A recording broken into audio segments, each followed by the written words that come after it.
Араар зогсооч нөгөө хүмүүс. Нөгөө хүмүүс араар зогсооч тий.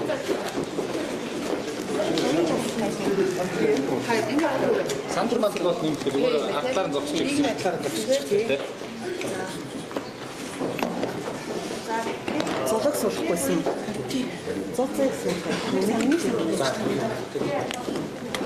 Та ингэ дэш шиг шахчих уу? Нашраа шахаж Нэг ч сонголт шахах юм байна.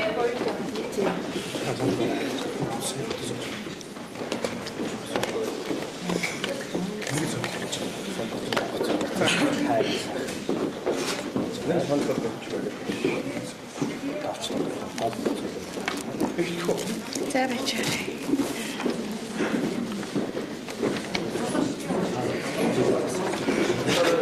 Тий, эцэг шиг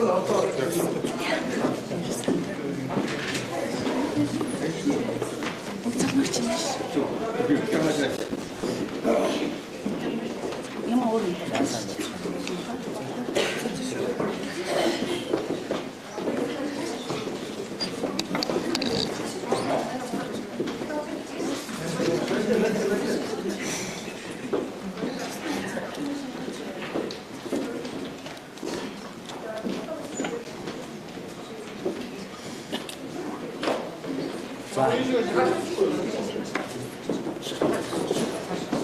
хараа ингэ эцэг ихийн зөвлөхөд болон сургуулийн удирдлага бол хамтсан мэт шинж тий. чи тэр гэж чийч. Үгүй өгшин Тэр хэлбэр харна. Болчлоо.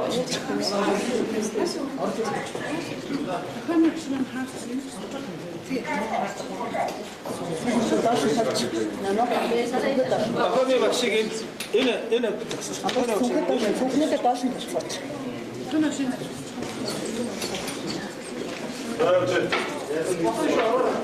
За сайн бацхан уу та бүхэнд энэ өдрийн мэнд хүргэе. Ингээ 29 дэх сургуулийн багш сурагч эцэг эхийн төлөөлөл хүрэлцэн ирсэн байна. За ингээ та бүхэнд өнөөдөр сургуулийн тухай тавьж танилцуулгыг бас хий гэж бодож байна. Манай сургууль 1964 онд байгуулагдсан. Одоо 50 гаруй жилийн түүхтэй ийм сургуулаа.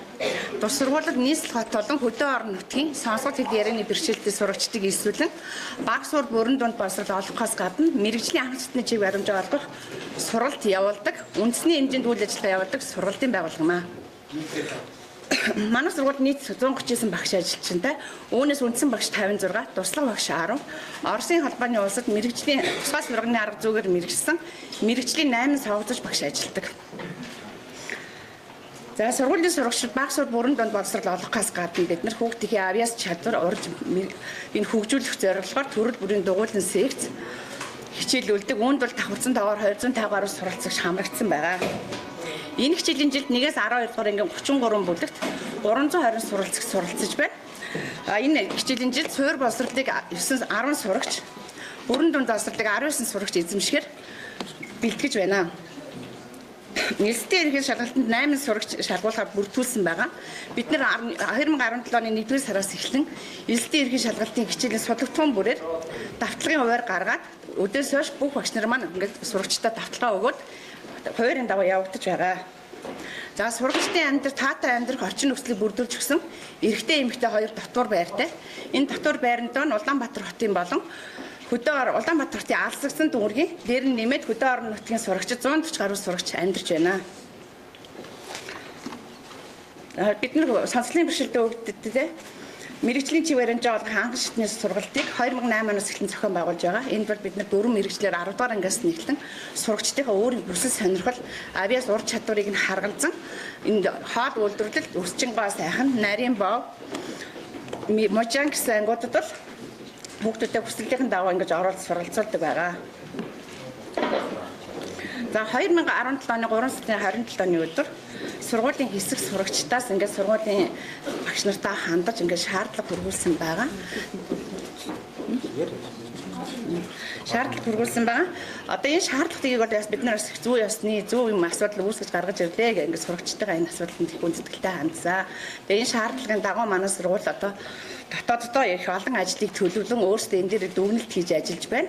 Одоо хамгийн их нээжинд бол бид нар багш нарын мэдлэг ур чадварыг чадварчуулах, дээр нэглээ багш нарын тохионы хэлний төвшинг сайжруулах зорилгоор төрийн болон төрийн бусад байгууллагуудтайгаа манай сургуульд ажилладаг сонсголгүй багш нарын дайчлан ингээд одоо багш нарын тохионы хэлний чадвар дээр илүү анхаарч ажиллахаар ингээд төлөвлөд явж байгаа. Ер нь өмнө ч гэсэн бид нар тохионы хэлний сургалтыг бол багш нараа орж ирсэн цагаас нь шинэ залуу багш нартаа үе шаттайгаар ингээд тохионы сургалтыг л явуулдаг байсан.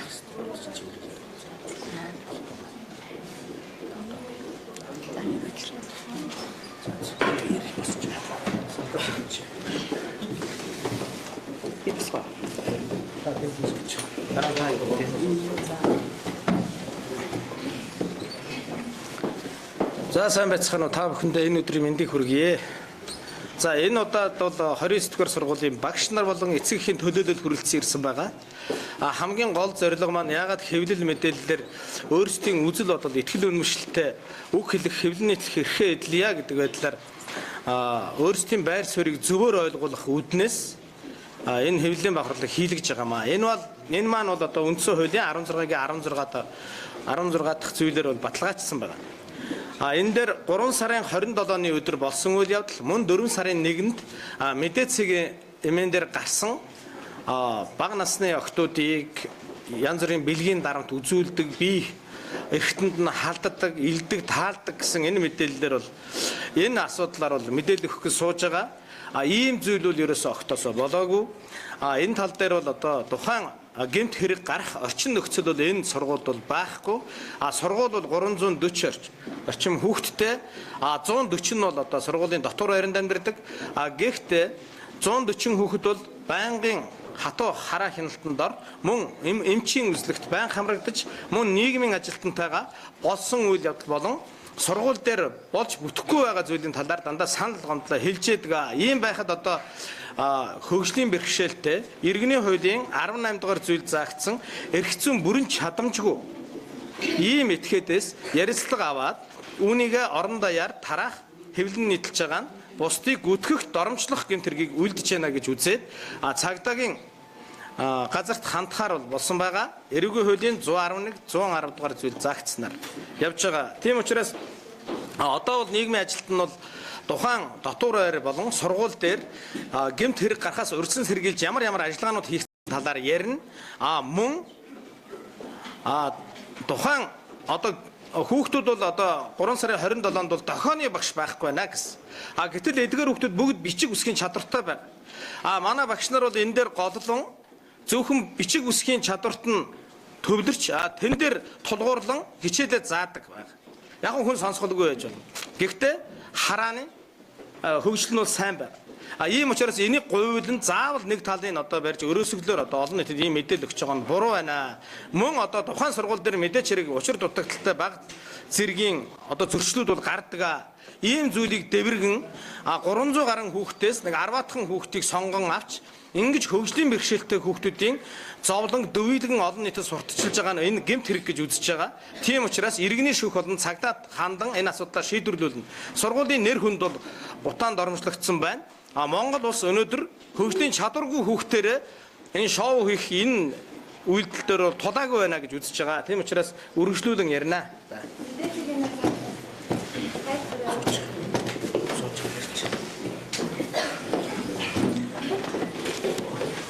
За сайн байцгаана уу. 3 сарын 27-ны өдөр Халангийн сургуульчид сургуулийн захиргаа багш нарт дохионы хэлээр хичээлээ заа, дохионы хичээлийн чанар өр нөлөөг дэвшлүүлээ гэсэн энэ шаардлагыг тавьсан. Хүүхдүүдийн эрхийг бид нар хүндэтэн сургуулийн захиргаа багш нар энэ шаардлагыг хүлээж авч энэний дагуу бид нар ажил төлөвлөн хэрэгжүүлж эхэлсэн. Өнгөрсөн 7 хоногт бол боловсрол соёлын шинжилгээ ухаан спортын яам нийслэлийн боловсролын газар Скватер дүүргийн боловсролын хэлцээс комисс гарч манай сургууль дээр сургууль хүмүүжлийн ажил сурагчдаас тавьсан гомдлын дагуу энэ чиглэлээр одоо шалгалт хийсэн. Энэний одоо үнэлэлт дүгнэлт бол хараахан гарааг байгаа. Гэвтэл 4-р сарын 1-ний өдөр мэдээ цэгийн сайтад одоо сургуулийн одоо багш нарын нэр төр таалцсан, сурагчдын нэр төр таалцсан, цаашлаад эцэг эхчүүд тийм ээ ирээдүйд сурах энэ хүүхдүүдийг эмзэглүүлсэн ийм одоо огт үндэслэлгүй одоо манай сургууль байх боломжгүй тийм ээ ийм үндэслэлгүй мэдээллийг одоо тавьсан учраас энэ дээр бид нар бол тайлбар хийх нь зүйтэй гэж одоо үздсэн учраас тийм ээ энд одоо багш ажилчдын төлөөлөл эцэг эхчүүдийн төлөөлөл хүрэлцэн ирсэн. За энэ одоо хөгжлийн бэрхшээлтэй хүүхдийн орчинд ийм бусармаг энэ муухай зүйл бол яаж одоо байх үндслэгийг би та бүхэнд тайлбарыг өгье гэж бодож байна. За сургууль дотор байрын орчин бол ерөөсө бүрэн камерчсан. Давхар болгонд камертай сургуульд хүмүүжлийн үйл явц бол кабинетийн системээр сургуулийн үйл ажиллагаа бол кабинетийн системээр хичээлдэг. За тухайн ангид нэг хичээл ороод дууслаа дараагийн анги нэг хичээл орж ирж ингэж сургуулийн үйл явц үргэлжилдэг. Дотоод хяналтын ажилтан тухайн өдрийн жижүүр багш, сургуулийн менежер, нийгмийн ажилтан, сэтгэл зүйч бүх хүмүүс сургууль хүмүүжлийн үйл ажиллагаа дээр хяналт тавьж оролцож тогтмол ингээ хяналттай байдаг. За камерыг бол өдөр бүр жижүүрүүд маань хүлээлцдэг. Тийм учраас бол энэ сургуулийн орчинд энэ хөгжлийн бэрхшээлтэй хүүхдийн энэ орчинд бол ийм бусармаг ийм зүйл бол ерөөсөө болоогүй болох ч үндэслэхгүй гэдгийг бид нар аль биесээр бол бид нар одоо хариуцлагатаар мэдгэж байна. За энэ дээрх мэдээлэлтэй холбоотой хөгжлийн бэрхшээлтэй хүүхдийн эрх ноцтойгоор зөрчигдөж байна гэж үзээд бид нар одоо шалгахад бол бид нар бол одоо энд одоо ажиллаж байгаа багш ажилчид бид бүхэн бол шалгуулахад бол бэлэн байгаа гэдгийг бас хэлхэн зүйтэй баха. За хараахан ерөөсөө хүүхдүүдийн тавьсан шаардлагын дагуу тийм ээ сургуулийн одоо үйл ажиллагаа хэр явагддгийг хүмүүжлийн одоо хүүхдийг хөгжүүлэх төлөвшүүлэх тэр үйл ажиллагаа хэр явагддгийг за мөн одоо дохионы хэлний чадварын түвшин ямар байгаа гэдэг дээр олон чиглэл дээр одоо биднээс одоо шалгалт авсан энэ дүн маань одоо хараахан гарааг байгаа. Ягаад гэх юм бол одоо хүүхдүүдийн хичээл амарсан байгаа учраас тийм ээ одоо 4 дахь өдрөөс хүүхдүүд хичээл орохоор бас тодруулах зүйлүүдэд тодруулж энэ шалгалтын дүн бол удахгүй гарна гэдэгт сэтгэж байгаа. Бид нар 29 дугаар сургуулийн сургалтын ярилцлага ажилласан. Энэ ярилцлагаа хүүхд болоод эрэгтэй багш нар 2-3 нийт бүхий эрэгтэй багш нар бүгд дэлхийн дарга тийм мэдээлэл авсан байгаа. Тэгээд тэр одоо биднээс тохиолдож багшийн яриад байгаа. Баримтаа ойлгуулсан юм. Одоо би цаасан байна. Тэр хүүхдийн дотор багшийн бичлэг байна. Асаад бүрийг авчгаа За яг юу яа. Хой танилцсан байгууллагад шалгуулж За үүнийг бол одоо бид нар хууль хяналтын байгууллагт хандах учраас энийг бол хууль хяналтын байгууллага одоо тогтоох байхаа гэж бид нар бол тэгж бодож байна. За эрүүгийн байцаан шийдэх хуулийн 13-ийн 1-р хэсгээр шүүхэл зөвхөн хүний гин буруутыг тогтоодог байгаа. Тийм учраас шүүхэр гин буруутыг тогтоогдоогүй байхад энэ мэдээллийг үндслэлтэй мэтэр тарааж байгаа нь буруу байна гэд өөрсдөө манай энэ үйлчлүүлэгч нар маань цагдаагийн байгууллагад хандчаад байгаа л та одоо тийм. бид бас эсвэл яагаад энэ мэдээлэл эрүүгийн гипсийн одоо тэр хүүхдүүдийн төлөөлөл байж гэж байна. Хүүхдүүд бол зөвхөн дохионы хэлний багш дутагдaltaй байна гэдэг л ганцхан асуудал тавьсан байгаа. 10 хүүхэд байгаа энэ дээр. Тэгэхэд үүнийг энэ сургуулийн үйл ажиллагаа цаашид үргэлжлүүлэн явуулж болохгүй мэтэр тайлбарлаад байгаа нь энэ байгаль нөхцөл байдлыг дэвэргэж яах гэж үзээд байгаа юм л да. Энэ дохионы хэл нэгтэй тэргүй улсад бэлтгэдэг сургууль байхгүй байна. Мөн дохионы хэлний багшаар хангаж өгөөч гэдэг хүсэлтийг боловсролын яамд тавьчаад байна. Энэ сургуульчин өөрсдөө дураараа багш нар авдаг ийм сургууль биш л дээ. Энэ чинь боловсролын яамд цаанаасаа бэлтгэгдсэн багш нарыг өгдөг сургууль байхгүй юу? Багшийг танаас өөрсдөө заавал дотор өмгөөлөгч юм асууя. Та эрүүгийн шинжтэй хэлбэрийн талаар мэдж байгаа юм. Мэдээ цэгийн дээр гарсан одоо мэдээлэл өгөх юм бол одоо хэмжээний ноцтой шинж агуулж байгаа юм байна. Энэ фэйсбүүк бол зөвхөн хэмжээ байгуулалт тогтоогүй таалах мод яг энэ одоо шингэсэн байна гэж ингээд өөрчлөлттэй хийж чадах айгаад байгаа юм шүү. Тэгээд нөгөө талаас нь тэр Ярьсан өгсөн хүүхдээ арга хэрэглэндээ танаа 29 дугаар сургуулийн багш нар очоод нэлээд ламд сайнаас өгдөө даавж ирэх шоронд явуулсан гэж. Сүндүүцсэн биднэрт мэдээд ирсэн аавж ирсэн тийм яриа ярьсан дээ. Тэгэхээр нийтлээр тайлбар. Та гэхдээ Батбаяр өгөөд чинь нэмж асуугаад та тэнд одоо хүүхдэд ямар нэгэн дарамт тавьдаг бай тийм байхгүй гэж өөрөө үдсэн юм шиг ингээд Батбаярлаагүй байхад бас ингэж бас ярьж байгаа шийдвэр гараад байна. Тийм ээ, та бүхний асууж байгаа зөв л дөө. Хэвлэл мэдээлэл тухайн хэлтэлийг одоо энэ шийдэлтэй агуулсан ярьдаг бол 10 өөр юм дээр бидний яаж байгаа юм бэ? Байхгүй тохиож ямар нэгэн жол юм шиг байж байгаа. багш нар тийм гэж хэлээгүй. Энэ донд чинь нэг хүн байж байгаа юм шүү. Тэгэхээр тэгж ялгсан юм уу? За яг вэ мэдээч хэрэг ихтгэл үнэмшлийнхээ хүрээнд та бүхэн асууж байна.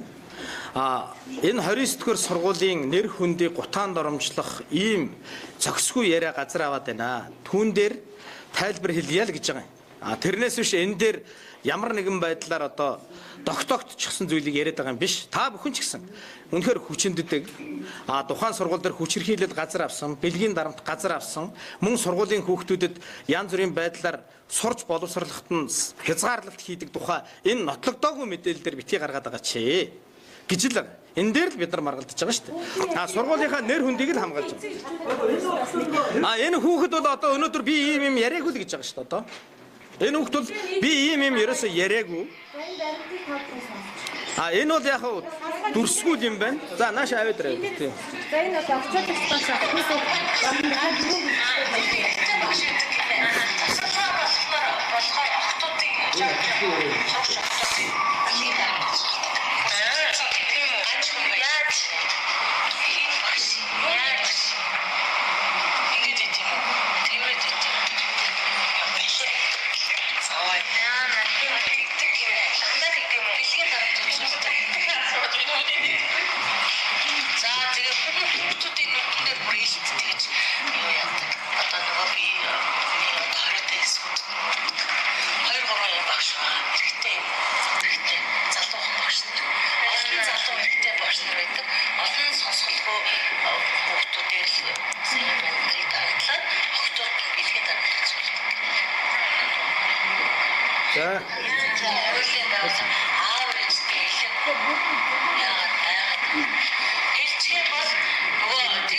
энэ дээр бол хамгийн гол бэлгийн дарамт учруулдаг гэж яриад байна л та. Гэтэл хэн гэдэг хүүхдэд хэн гэдэг багш бэлгийн дарамт учруулсан талаар бол яриаг байгаа. таны энэ багш хэлсэн шүү дээ. Түрүү зүгээр энийг одоо сар зохио болоод танаас дийлгүй гэж хэлжсэн наад суужаад багш яриад байгаа. Би яг энэ бас нэг тайлбар байна да. Манай хүүхдийн юу бол одоо чинь Японы эцэг эхчүүдийн төлөөд тэр хүүхдүүдийн яасан эцэг эхчүүдийн төлөөд Манай эцэгхийн төлөөд нааш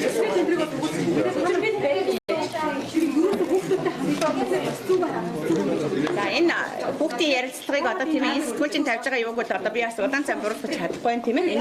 Гэхдээ хамгийн гол нь манай хүүхдүүдийн юу бол одоо энэ дээр манай бол дандаа видео бичлэг камерцсан төрсөөр л бид нар тэрийг баталгаа олгож авна. Энэ бол ямар нэгэн хүний багшийн төв байсан шүү дээ. За харин тэр багш нь уучлаарай би яриагаад дуусгачих тийм ээ. Тийм учраас бид нар бол одоо манай багш нар энэ дээр бол бид нар хандахдаа энийг бол дүрсжүүлсэн бичлэгтэй байж л бид нар энэ дээр санаа ярээс энэ хүүхдийн үзэл бодлыг энэ хүүхдийн яриаг бас нэг хүн дамжуулж байгаа учраас бас нэг ийм юу байгаа шүү дээ. Бас нэг хүний юу дамжиж байгаа учраас бас тэрийг бол бид нар батлах юу байхгүй. Тийм учраас бид нар бол дүрсжүүлсэн бичлэг байгаасаа гэж хүсэж байна. Миний хувьд бол Түрүү гэлэн байсан тийм. Аянаас баг энэ хүүхдийн яриас настай Тэгэхээр манай сэтгүүлч нар нэг зүйлийг анхаарах хэрэгтэй. Энэ чинь бол гэрчийн мэдүүлэг гэж яваад байгаа. Гэтэл гэрчийн мэдүүлэг их сурвалжаар нотлогдох хэрэгтэй. Гэтэл их сурвалж алга байна энэ дэр чинь. Эрэгтэй хүүхэд өөрөө яриад байна. Намайг багш нар тэрвэрдэг гэж яриаггүй. Манай эмэгтэй хүүхдүүдийг тэрвэрдэг гэдэг байна. Гэтэл ямар эмэгтэй хүүхдийг энэ асуудлаар нь бид нар хүүхдийн хүчирхийллийн эсрэг төв болон гэр бүл хамгаалалт төв рүү хандчихад байгаа шүү дээ. Хүүхдийн эрхийн байгууллагууд байна. Хүний эрхийн комисс байна. Эдгээр байгууллагуудаас дүгнэлт гараагүй байхад та бүхэн эцсийн үнэн мэтээр ингэж ярьж байгаа нь буруу байна л гэж байна. бид нар их сурчлаа. Тэгвэл мэдээж хүний яриаг бол ярьсан байх гэж нэг гэж бичдэг. Энд байгаа учраас Харин тийм. яриачгүй юм. Энэ бол харин тэр нэг орчуулагчийн бас нэг өө дагалт чинь гэдгийг манай сэтгүүлч бас зөв талаас нь хараарай. Тэгээд хийж ярьж байна. Тийм ээ харин тэрийг бол бид нар мэдгүй учраас бол шоу хяналтын бол энийг юу яаж тогтоож өгөх байх тийм ээ. Харин Өөрөө ингээд Та бүхэн харин цагдаа тогтоогүй байхад яагаад энийг эцсийн үнэн гэж гаргаад байгаа юм бэ? Харин тэгж үгүй гаргаач гэж штэ. Энэ чинь энэ чинь өөрөө зүг байна. Асуулт хүнсээ нэг хэцүү үнэж яриа. одоо хараа ийм байна шүү дээ. Одоо энэ чинь бусдын нэг сайн байцгаана уу? та бүхний хэлж ирж байгаа зүйл хязгаарлагдана. Тийм учраас та бүхэн энэ ярьж байгаа зүйлээ эцсийн үнэн мэтээр битгий одоо бусдад толгон хүлээлгэж самруулаад байгаа ч гэж байгаа тийм. За сайн байцгаана уу? Би 29 дугаар сургуулийн дохиод хэлний багш Сарантой гэдэг хүн байна. Монгол улсын хэмжээнд боловсрол олгож байгаа сургуулийн одоо ганц дохионы хэлний багш. Гэхдээ яагаад манай сургуулийн хамт одоо энийг камержуулж өөрөөлөө дүрсийг бид нар харж энэ хэлмэрж орчуулагч маань үнэн орчуулсан байна уу буруу орчуулсан байна уу гэдгийг шүүх хяналтын байгууллагаар шалгуулна вэ гэсэн учир шалтгаан юунд байна вэ гэхээр 3 сарын 27-ны өдөр маш олон ингээд мэдээллийн системээр манай хүүхдүүдийн дохио гаргахад наан хэлмэрчилж байгаа хүмүүс дотор алдаатай оноотой буруу орчуулсан зүйлүүд байна. Өөрөлдвөл тийм учраас бид нар энэ байдлыг одоо жишээлбэл миний хувьд аваад үзэх юм бол би яг тэр өгсөн мэдээллийг өөрийнхөө нүдээр харж байгаад үнэхээр яг тийм хүмүүсэд ийм асуудал байсан юм байна шүү гэдгийг би харуулмаар байна гэж би хэлж байгаа юм л да. Ягаад гэвэл Монгол улсын хэмжээнд ингээд огж байгаа хүмүүсийг яг үнэхээр үнэн зөв догчон үгүй юу гэдгийг хянд чадах чадвартай өөрөлдөл оюун ухааны хувьд болон мэрэгжил боловсролын хувьд за тэгээ хэлмэрчийн төвшний хувьд аваад үзэх юм бол их цөөхөн байдаг учраас өөрийнхөө зүгээс бол би бичлэгийг үзье гэдэг байгаа юм. Яагаад гэвэл яг тэр мэдээллийн үед жишээлбэл тэмцээнээс болоод манай ингээ хичээл одоо энэ тэмцээнийг хугацааг ингээд богиносгочихсон энийг бид багш нар бидэнд хэлээгүй учраас гээд ингээ цаана манай хүүхэд огж байгаа аахгүй юу. Гэтэл наан хэлмэрж орчуулагч хүмүүс маань тэрнээс арай өөр зүйл ярьж байгаа. Нэг хүүхэд жишээлбэл миний нэргүүгээд орчуулга хийгээ явж байгаа тэр одоо мэдээллийн яг ингээд тэр бичлэгийг 3 удаа ингээд давтан тавьж байгаа байхгүй юу.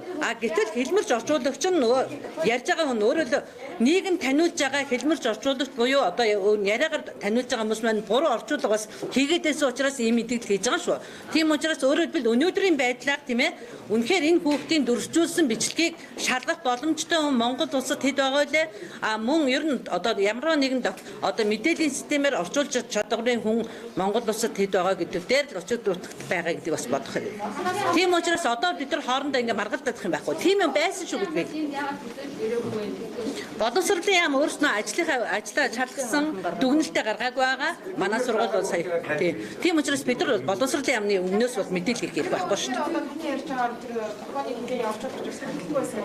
Шосоогүй хүмүүс яагаад өөр сургуулийн багшны биш өөр орчуулж чадчихсан. Яг нь ер нь бол хүүхдүүд өөрснөө хинт хандах нь бол өөрснийх нь эрхэлтэй. Тийм учраас хэлмэрч орчуулагчдын холбоонд хандсан байгаа. Гэхдээ бид нар яг тэр мэдээллийн системээр тэр хүмүүсийг мэдээллийг бол яг гаргуулсан. Гэхдээ тэр хүмүүсийнхээ бичлэгийг ингээд бүгдээр бас бид нар эргэж үзэн штэ. Тэгээд үзэхэд бол зарим нэг зүйл дээр бол манай хүүхдүүдийн яриаг үзүүлийг орчуулсан явдлууд байгаа болохоор багш нь тэгээс би бол үнэхээр яг одоо жишээлбэл энэ мэдээ эмийн сайт дээр гарсан хүүхдийн мэдээллийг дүрсээр хараагүй учраас би бол энэ хүүхдэд дүгнэлт өгөх боломжгүй байна. Тэр орчуулагчийн ярьж байгаа зүйл өөрийнх нь юм орсон байхыг үг саргагүй. Тэр асуусан гэдэг хүүхдийн араас очиж эцэгхийн дарамтж ингэж тийм зүйл яриагүй гэсэн бичиг хэлгээд аваад ирсэн байгаа байхгүй. Энэ Алтан цуг гэдэг хүүхд маань өөрөө Цэлэнг аймгийн хүүхдтэй. Ангийн за тэрийг аваад. Ээж над руу уйлаад Тэгвэл нийгмийн ажил хүүхдийг ийм хэрэг бичнээ санаад. мэдээ цэгмэн Шоронд оруулна гэдэг наа яриад байна. Тийм учраас энэ миний дүү энэ мэдээг авч өгөөч гэж над руу уцтаад ирсэн. Би өөрөөсөө энийг ихсэн баримт гэж юусаа гаргаад нэггүй. Энийг асуулт төвшүүлж гаргасан. Энэ төвшөлт өөрөө ийм байдаг хэцүү байдаг гэдгийг яриад бид зүгээр л ямар ч сэтгүүлч хүн ямар ч эцсийн нотлох баримт хийж гаргадгүй. Та нар мэдж байгаа хэрэг ийм байна гэдгийг асуулт төвшүүлж зүгээр гаргаж ирдэг. Энийг дараагийн амжилтны арга хэмжээ авч цагдаагийн байгууллага шүүхтэй. Гэтэ энэ дэр яг одоогийн байдлаар та бүхэн хүүхдүүд ингэж бидний дарамтанд ороогүй гэсэн эцсийн нотлох баримт байхгүй шүү. Орсон гэдгийг эцсийн нотлох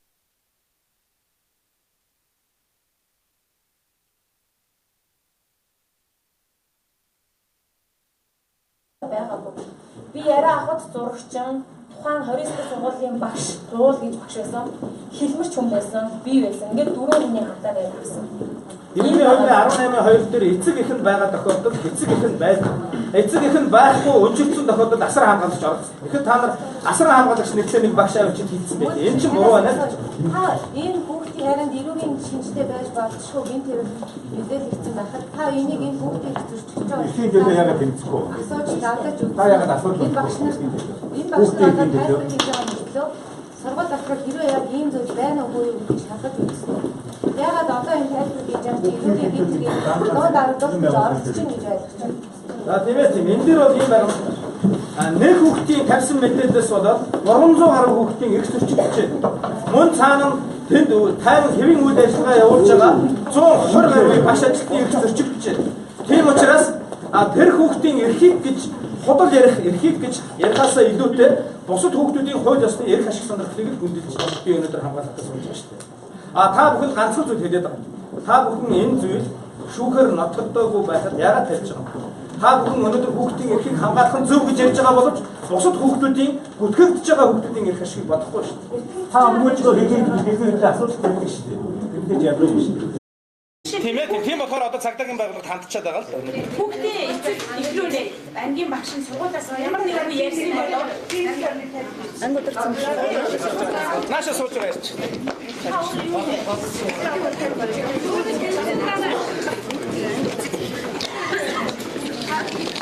За би одоо та нар мэдээцэг юмдээ чангараа ирсэн. За.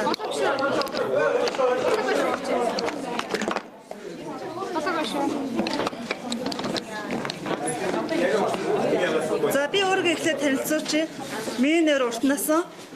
Яг хүүхд алтан сүхгээ яригдаад байгаа хүүхдийн ангийнхан багш 6 дугаар ангиас нь ахгуулаад дааж авсан. Одоо манай анги 12-ийн анги 12 хүүхэдтэй. За цаа эндээс нэг сэтгүүлч бас асууж байна тийм ээ. 4 сарын 1-нд 11 цагийн үед уг мэдээлэл тавигдсан байсан. Би ангийн багшийн үүргийн хувьд тийм үү би багш хүнийхээ хувьд би хамгийн түрүүнд эцэг эхтэй холбогдох ёстой. Би үүргийнхаа дагуу ярьсан. Тэгээд алтан сүхий ээж маань өө тийм үү багшаа мдэггүй байсан л да багшаа тийм байна уу? Хүүш яана тийм болчих гэж үнэхээр сандарсан. Тэгээд сургуулийн захиргаач гэсэн бас бид нэр хоорондоо холбогдож ярьсан. Уг хүүхдийн эцэг эхийг дарамталсан сургуулийн зүгээс дарамтлсан юм байхгүй. Хэрвээ дарамтлчаад би өнөөдөр энд сууж явах уу?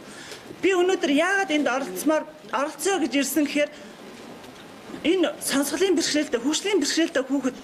Тэгэхээр энэ хүүхэд ч гэсэндээ ингээд томчууд та нар ингээд дайраад энэ тэндээс нь буруу зүгээ дайраад тахаар энэ хүүхдийн одоо сэтгэл зүйн байдал ямар ах вэ? Миний хувьд бол маш хүнд байгаа гэж би бодож байгаа. Тэгэхээр энэ хүүхдийн эрхийг бид нар өнөөдөр хамгаалж яах гэж байна. Та нар ч гэсэндээ уг хүүхдийг ямар нэг юмд өртсөн дарамттай байна уу эрхийг хамгаалаа бас ярьж байгаа. Бид нар бүгдээр нэг зүгтэй байгаа. Тэгсээр нэ хоёр өөр өнцгөөс буруу зүйл яриад байна уу гэж миний хувьд бодож байна. Тэгэхээр одоо хавар цаг бид нэр хөгжлийн бэрхшээлтэй нэг айлангуй сонсголын бэрхшээлтэй хүүхдийн сэтгэл зүй өнөөдөр ямар байх вэ гэдгийг бид нэр цаг удиралтай мэднэ. Тэгээд харин за би ихтэй мэдээцэг юмний гол буруудах байгаа юм бол эхний удаа бол тийм ээ тухайн хүүхдийн аав ээж эцэг байсаар байтал одоо тэр хүүхдийг асран хамгаалагчгүй очиж энэ ярилцлагыг авсан. Тэрэн дээр дохионы одоо тухайн хүүхдийн ярьж байгаа дүрсвчлэгийг л бид нар шаардж байгаа шүү дээ. Энэ дээр ямар дүрсвчлэг байх вэ гэж байгаа. 4 сарын 1-нд би яг мэдчихэд тэр мэдээцэг юмд урсаар ярьсан. Бүр тайлбартаа тийм ээ ангийн багш нана гэж байгаад би ярьсан. Би нэрээ нууцлаагүй. Яагаад үнэхээр тэр та нарт видео бичлэг байна уу? Манай тэр хүүхд яг догч ийн үү гэдгийг баримт байна уу гэсэн чинь байхгүй. Их сурвалжаа хаанаас авснаа олсноо бид нар хэлэхгүй гэж хэлсэн шүү дээ. Тийм учраас би ч гэсэндээ итгэхгүй байна. Үнэхээр итгэхгүй байна. Яг ингэж ярьсан. Энэ одоо мэдээцэг хэмээний уран цэцэг энэ сүүлч мартын хүүхдээс яриахдаа бас нэг хажууд нэг багш байсан байж тээ. Тэр багш яг одоо энэ voice дээр орсон байгаа багш өнөөдөр яагаад яг энэ хэлхий баг болтой. Ямар багш орсон бид нар мэдээгүй шүү дээ. Ямар багш орсон бид нар мэдээгүй. Сонссон хэлээгүй шүү дээ. Тийм ээ. Танах их сурвалжаа хэлэхгүй гэж хэлсэн. Тэр оролцсон багш нь нуугдаад байгаа байхгүй. За. Юу нэ? Тэгвэл яриандаа ярьсан яагаад ийм юм яриа? Ийм болов уу юу гэдэг анхаарч байна. Энэ бол хуцаа гэж мэдээж хийж байгаа. Одоо би худлаа гэж дайрч мэдээлэл хийж байгаа гэж үү? Тийм бидний зүгээс бол хүүхдийн ярианд бол юмгийн хэрэг зайлшгүй. Тийм Энэ хүүхд яагаад ингэж ярьваа? Энд дээр багш нар бид нар яаж ажиллах ёстой вэ гэдгээр та нар өөрсдөө энэ зөвлөгөө үнэн худлыг хэний ч өнөөдөр мэдэхгүй байна шүү дээ. Тэрийг бид нар бас худлаа мэдээлэлээс сайж худлаа мэдээлэл тараалаа гэж одоо энэ мэдээлэл хийж тавьчих. Ард түмнийг төөрөгдүүлж байгаа үйлдэлийг зүгээр хараад сууж чадахгүй л гэж байгаа манай хүмүүс. Хэдийгээр тухайн хүүхдийг хэдийгээр тухайн хүүхдийг ИСА гэж тавьсан боловч хинч тийм ээ тухайн хүүхдийг бол хинч харсан тэр жагсаалд оролцож байсан хүүхд байна гэдгийг ерөөсөө шууд харагдаж байсан. Тэгэхээр энэ бол тухайн хүүхдийн бас эрхийг бол ноцтойгоор зөрчиж байна гэдгийг үзэж байгаа юм. Юу нэг юм асуу тоо гарч ирсэн. Он иржсэн юм. Яг энэ чиглэлээр бол над дээр бол гомд саналууд ирж байгаагүй хүүхдүүдээс.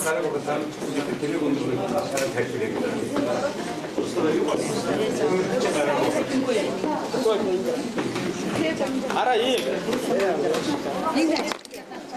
Угаасаа монголаа юм.